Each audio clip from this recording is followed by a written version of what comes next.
Hello everyone, I'm Tony Damian. And I'm Andrew Rich, and welcome to another episode of Himalayan Bites.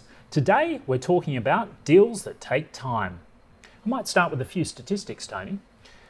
Historically, schemes have taken, on average, between sort of roughly 118, 120 days to complete. That's the period between signing and completion.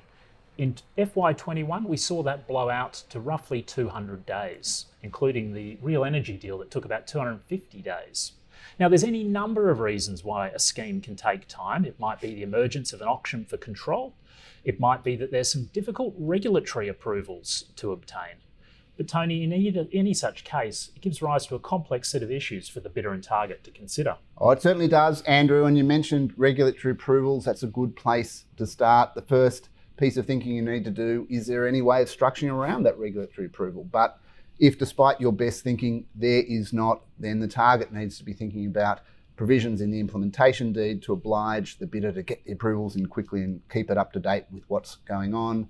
The target will also have a keen interest and a say in what sort of conditions imposed by regulators that the bidder needs to accept to get the approval and to get the deal going.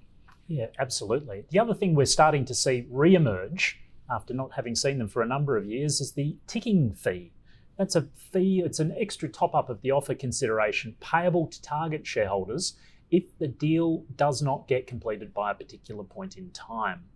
An example of that was the Origin Brookfield deal. Another thing that targets are going to need to think about if there's going to be an extended period between signing and completion is what information rights will the bidder have during that period. The broader the information rights, the more likely it is that the bidder might exercise those and be involved more heavily in the business on a day-to-day basis. And finally, how do you keep your staff motivated?